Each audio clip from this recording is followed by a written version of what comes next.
Merhaba, ben Emrah Yüksel. Merhaba, ben Betül Yüksel. Ailece çıktığımız ilk moto karavan deneyiminde yaşadığımız süreçleri bir video haline getirip bu deneyimi yaşamak isteyen ailelere, çiftlere bir yol haritası oluşturmak istedik. Eşim Betül'le birlikte ne zamandır planladığımız ve hayalini kurduğumuz bir deneyimi yaşadık kısa bir süre önce ve herhangi bir karavanımız falan da yok. Bu yöntemi bir kiralama yaparak yaşamak istedik ve bu videoda bu süreçlerin tamamını eşimle birlikte sizlere aktaracağız. Biz gezmeyi çok seven bir aileyiz. Bugüne kadar Türkiye'nin neredeyse yarısına yakınını dolaştık. Karadeniz'inden güneylerine kadar. Sonrasında daha bir doğa hayatı yaşamak isterken karavanlara merak saldık. Karavanların da birçok türü var. Yani bu videoda biz uzman bir karavancı olarak size bildiklerimizi değil, yaşadığımız ilk tecrübe. Yani bundan bir ay önce bizde hiçbir bilgimiz yoktu. İşte Google'layarak çeşitli sorulara baktık. O sorulardan yola çıkarak ilk deneyimi yaşadık ve en büyük tecrübeyi de bu ilk karavan kiralama deneyiminde yaşadık. Eşim de daha önce herhangi bir karavanda kalmış değildi. Hatta en sık sorduğumuz sorularda yanımıza ne alınır?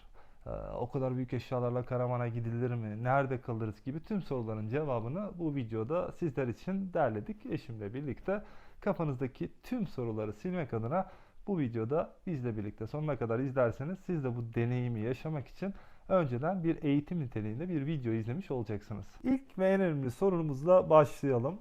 Karavan deneyimini yaşamak için illa bir karavana sahip olmak gerekir mi? Hayır, biz kiralayarak yaptık. Evet, biz ilk deneyimi karavan kiralayarak yaptık. Karavanın kendi içinde çeşitleri var. En basit tabiriyle yani çok bilinen bir moto karavan, bir de çekme karavan.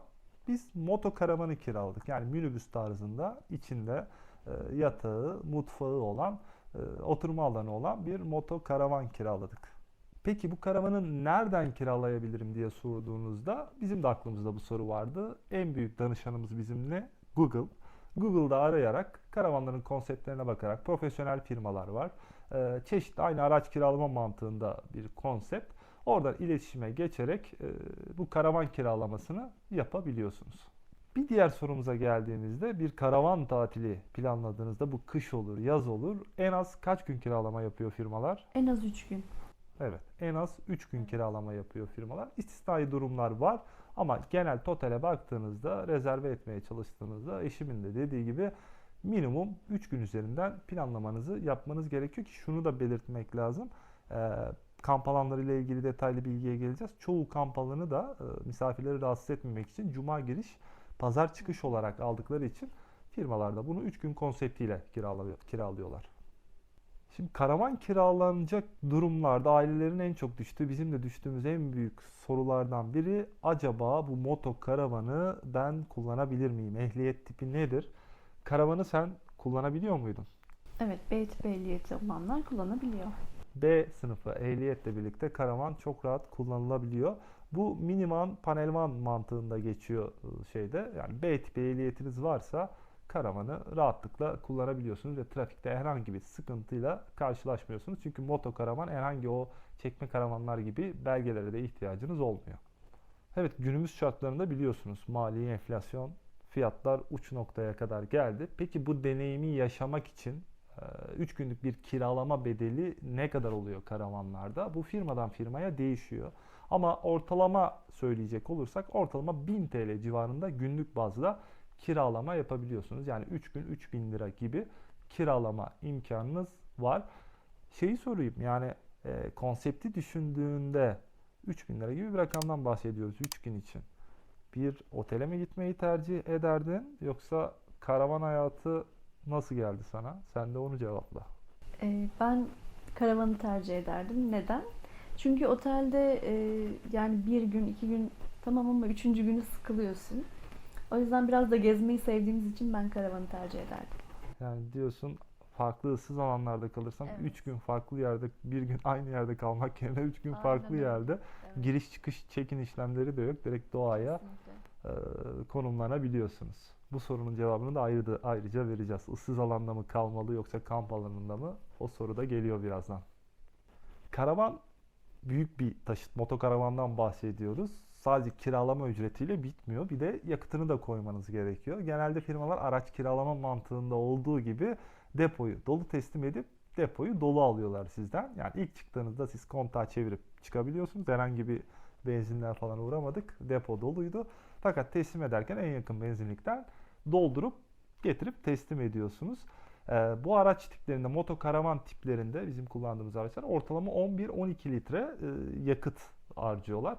Burada herhangi bir fiyat telaffuz etmeyelim. Çünkü videoyu daha sonraki zamanlarda izlediğiniz için 6 ay önce mazot 5 liraydı. Şimdi 15 lira. Litre bazında baktığınızda 100 kilometre için 12 litreden bir ortalama çıkartabilirsiniz kendinize. Şimdi yine böyle bir deneyimi yaşamaya karar verdiğinizde burada eşime sözü bırakacağım.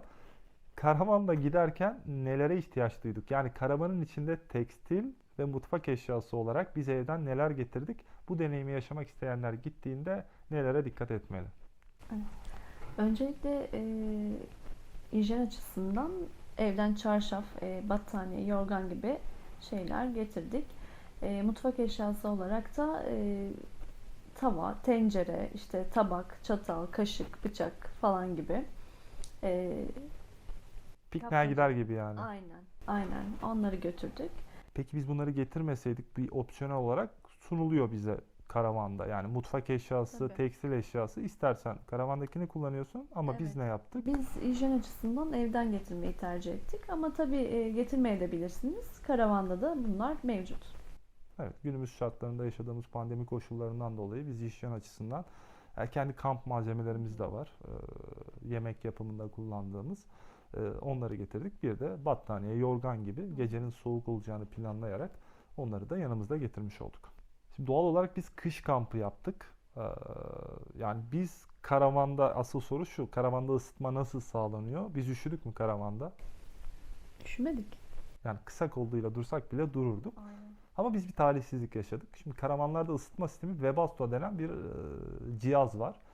Aracın yakıt deposundaki mazotla bir de aracın elektrik sistemiyle birlikte çalışarak araçtan kontağından bağımsız. Bu da saatte bize söylenen 1 litre gibi bir yakıt harcıyor. Bu çalışıyor ve içerisini aynı klima gibi ısıtıyor ve çok da performanslı. Orada kamp ortamındaki ailelerde gayet konforlu olduğunu söylediler ama biz o cihazı çalıştıramadık. Bizim talihsizliğimiz çalışmadı.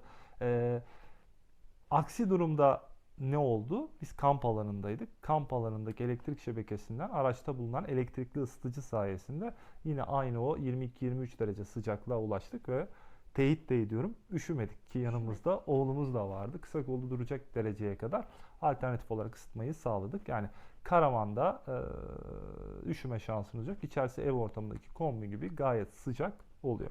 Evet. Biz İstanbul lokasyonunda olduğumuz için Bursa tarafında bir kamp yeri bulmuştuk. Acaba Osman Gazi Köprüsü'nden mi geçelim, İzmit'e mi dolaşalım yoksa feribota mı binelim düşünceleri vardı aklımızda. Feribota karavanla binilebiliyor mu? Binilebiliyor. Üstelik kahve de içilebiliyor. Evet, eşim o deneyimi de yaşattı bize. Eskihisar'dan Yalova'ya geçerken denizin ortasında kahvaltımızı da karavanda yaptık. Kahvemizi de karavanda içtik. Çok güzel bir deneyimdi bizim. Orada şu bilgiyi vermek lazım. Hangi araç tipi geçerli? Araç otomobiller, orada fotoğraf var. Bulursam onu da eklerim video. 145 liraydı. Bizimki panel van olarak geçtiği için 180 lira bir ücret ödedik. Yani TL bazında 2022'nin Şubat ayında bu videoyu çekiyoruz şeydi ama yani %20-30'luk bir otomobilden fiyat artışı var. Panel van minibüs olarak geçtiği için normal biraz daha fazla ücret ödüyorsunuz. Bence sorulması gereken en önemli sorulardan biri, bu deneyimi yaşayacaksanız ben nerede kalmalıyım? Kamp alanında mı yoksa ıssız alanda mı? Karavanlar için özel kamp alanları var. Elektriğiniz ve suyunuzun olduğu. Ama kiraladığınız firma nereye gideceğinizi size sormuyor. Beğendiğiniz bir doğa ortamında da gölün kenarına çekip de kalabilirsiniz. Sence bu deneyimi ilk defa yaşayacaklar hangisini tercih etmeli? İlk defa yaşayacaklar bence kamp alanında kalmalı. Peki neden? Yani bunu söylemendeki en büyük etken ne? Yani elektrik, su kamp alanında Olmazsa olmaz değil mi? olmazsa olmaz aynen. Yani biz bir de bir sıkıntı yaşadık. Evet, ben eşimin Yani tedirginliğini anlıyorum. Bizim ısıtıcımız çalışmadığı için biz ıssız alanda olsaydık tecrübesiz bir şekilde belki de o gece konaklamadan soğukta yatmak zorunda kalacaktık. geri dönmek zorunda bile kalabilirdik. Kalabilirdik. Gerçekten ilk deneyim için kesinlikle kamp alanları araştırılmalı. Birazdan onlarla ilgili de bilgi vereceğiz. Bir kamp alanına gittiğinizde herhangi bir aksilik yaşasanız bile orada deneyimli komşular var, deneyimli işletme Evet, sahibi var. Her türlü sizi yardımcı oluyorlar. yönlendirecekler. Peki kamp alanı nasıl seçilmeli? Şimdi bu konuda biz de tecrübesiz. Google'dan baktık. En büyük etken bence Google yorumları. Yani orayı daha önce ziyaret etmiş kişilerin deneyimledikleri yorumlar bizim hem otel seçimlerinde hem kalacağımız konaklamalarda, tatillerde en büyük favorilerimizden biri. Çünkü gerçek hayat tecrübelerini yansıtıyor ama biz bu konuda çok şanslıyız. Burasını kiraladığımız yer bize tavsiye etti. İyi ki de etti. Çok güzel komşuları olan, çok güzel kültürü olan İznik'te La Cabana kamp tesisleriydi. Sahibi de benim adaşım Emrah.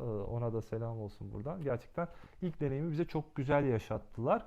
Ee, Onun için kamp alanlarını Google'dan bakarak bulunduğunuz bölgede Türkiye'nin herhangi bir yerinde internetten araştırarak görsel fotoğraflarına bakarak seçebilirsiniz. Bütün kamp alanlarında elektrik ve su var zaten. Bir sonraki soruda zaten o içeride olanları eşim anlatacak. Peki kamp alanını düşündüğünde gerçekten orada biz şimdi hani bir iki gün kaldık. Orada bir hafta 10 gün bir evi yöneten kadın olarak baktığında çocuklarla birlikte tüm imkanlar var mı? Bu kamp alanlarında neler var? Tabii ki var. Bulaşıkhane, çamaşırhanesi, tuvaletler hepsi mevcut. Yani orada uzun süreli konaklamalarda Kalabilirsin. Evet. kalabiliyoruz. Karavanın içinde mutfağınız, tuvaletiniz, banyonuz var. Bundan yana bir sıkıntı Hı yok. hı. Elektrik ve su bağlanıyor ama bu tür kamp yerlerinde ortak bir Kullanım alanları. kullanım alanı var. Bulaşıklarımızı da orada yıkadık. Evet. Özel bir buzdolabı var. İsterseniz o ortak buzdolabını kullanabiliyorsunuz. Elektrik süpürgesi var. Karavanını süpürebiliyorsunuz. Çamaşır makineleri var. Bulaşık makinesi Çamaşır. yoktu sanırım. Bulaşık makinesi yok. Evet, Evet. çamaşır makinesi var. Yani bu kamp alanının özelliğine göre de değişiyor. Ben mesela merak saldık birkaç yeri inceliyorum. Kurutma makinesi olan yerler de var. Yani bir o ev ortamındaki tüm konforu orada sağlayabiliyorsunuz. Çünkü neden? Karavanın içindeki su tankları ve depoları ilk Hı hı. defa bu kültürü yaşayacaklar için çok çabuk tüketebileceğiniz şeyler. Evde biraz bolluğa alıştığınızda hani o ortamda bulaşıkları ve benzeri yıkamak hem karavanı yönetme açısından da daha pratik oluyor. Şimdi yine bizi aynı bizim de olduğu gibi çocuklu aileler de izliyordur. Biz bu karavan seyahatinde oğlumuzu da yanımıza aldık. Nasıl bir deneyim çocuklar için? Yani endişeleri olabilir ailelerin. Ya araçta çocuk üşür mü? Belki yazın bu videoyu Hı izleyip hı. gidecekler var ama kışın bu deneyimi yaşamak isteyenler için çocuğun getirilmesinde herhangi bir risk var mı? Yani herhangi bir risk yok. Çocuk karavanda gayet En güzel anları yaşadı en yani. güzel anlarını yaşıyor. Yani karavanın içi zaten sıcak, kısa kollu bir şekilde bile dolaşabilirsin. Doğala iç içe olan bir yerdi zaten. Naci çok eğlendi. Evet.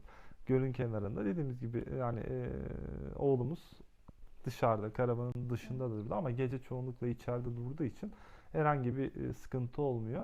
Gece güvenlik açısından da araç içten kilitleniyor zaten. Herhangi dışarıdan falan açmak da mümkün değil. Onun için çocuklar için de gayet güvenli. Zaten emniyet kemeri yolculuk esnasında Hı falan hı. bağlıydı. Herhangi bir sorun yaşamadan biz oğlumuzla birlikte bu deneyimi yaşamış olduk.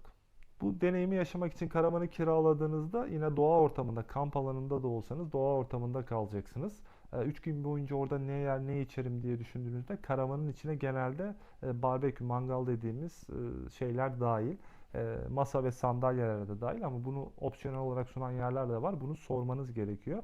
Yine en çok merak ettiğimiz bizim de acaba İstanbul'dan mı işte et, içecek ve benzeri alışverişe yapalım. Biz nasıl yaptık? Kamp alanına yakın bir yerden alışverişimizi yaptık. Evet. Tercih edilen de bu. İlk karavanı kiraladığınızda dolap çalışıyor arabada ama yani o kadar mesafeyi bunları taşımak yerine e, kamp alanına yaklaşınca oradan marketten alışverişlerinizi yapmak en mantıklı ki yanaştığınızda da direkt karavanı elektriğe bağladığınızda buzdolabınız 24 saat çalışmış oluyor. Videonun sonuna geldik. Evet. Biz aklımızda not alarak bu deneyimi yaşamak isteyenlerin aklında oluşacak soruları cevaplamaya çalıştık. İlk karavan deneyimimizde ama son olmayacak. Evet. Biz bir karavan sahibi olmaya karar verdik. Daha çok çekme karavan tarzı bir modelleri araştırmaya başladık. Çünkü doğayı çok seviyoruz, içinde kalmayı seviyoruz ve e, bu kültürü yaşamak istiyoruz çekme karavanla birlikte. Ama çekme karavanı alana kadar da yakın zamanda yine bir 3 günlük bir karavan seyahatine çıkacağız, değil mi? Evet. Peki bu kiraladığımızda ıssız bir alanda mı kalacağız yoksa kamp alanına mı gideceğiz? Bu sefer ıssız bir alanda kalacağız.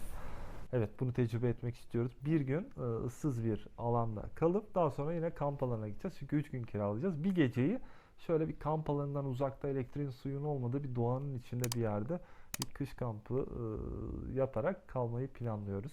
Umarım aklınızdaki tüm soruları cevaplamış olduk. Ama yine de sorularınız varsa bu video altına sorularınızı bırakabilirsiniz. Memnuniyetle cevaplarız. Şimdilik bizden bu kadar. Hoşça kalın. Hoşça kalın.